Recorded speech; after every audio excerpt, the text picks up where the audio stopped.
Hola, ¿cómo andan? Les quiero recomendar el nuevo libro que acabamos de sacar en tinta limón, que se llama La opción por la guerra civil, otra historia del neoliberalismo. Lo escribieron Pierre Dardot, Aude Guéguen, Christian Laval y Pierre Sauvetre, y es un libro que justamente se interroga por el estatuto de la guerra en la teoría política y en la historia del neoliberalismo, es decir, pensarlo a partir de qué lugar tiene no solo esa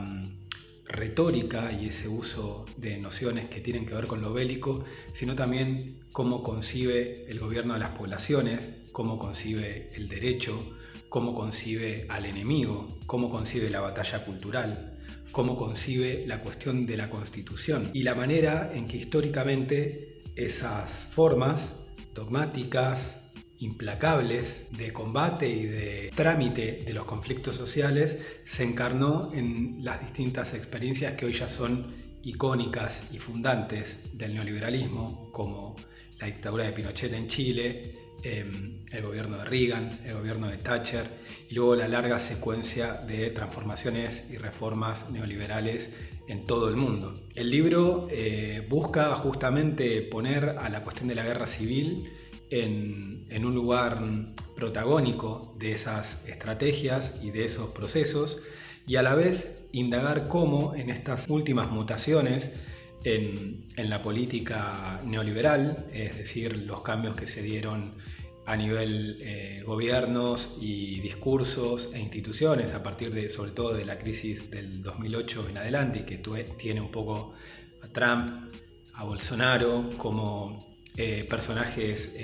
significativos, fue, digamos, adquiriendo una nueva radicalidad y una nueva relevancia la interpretación en términos de guerra de las dinámicas y los conflictos sociales. Es un libro que indaga, por ejemplo, en la cuestión de los chalecos amarillos en Francia y en cómo se encaró ese conflicto, que indaga el problema de la planificación económica y la planificación de mercado, que es realmente el horizonte político estratégico del neoliberalismo. No es la autorregulación del mercado, sino dotar a las instituciones de la capacidad de planificar ese mercado, es decir, instaurar al mercado como la institución dominante de lo social en distintos niveles, incluidos la cuestión constitucional, que me parece muy importante en el marco de las transformaciones que el gobierno anarcocapitalista de Milei está tratando de implementar en Argentina, sobre todo inicialmente con el DNU y ahora con la ley Ómnibus. Es decir, poder pensar cómo se enlazan esta cuestión que parece digamos, una simple ley, pero que en realidad tiene efectos casi constitucionales, con las teorías de la constitución económica,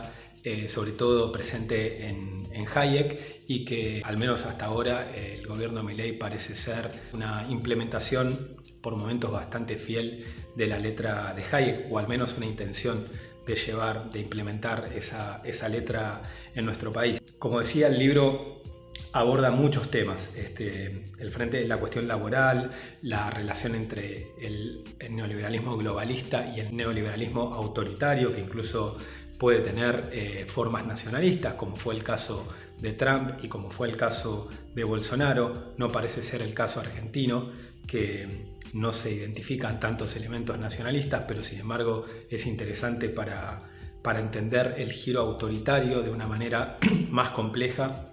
y no homologar simplemente neoliberalismo a globalización, sino entender que estamos en una nueva fase donde la cuestión nacionalista adquiere un nuevo protagonismo. Hay un capítulo muy bueno sobre la cuestión de la libertad y las libertades, un capítulo muy interesante sobre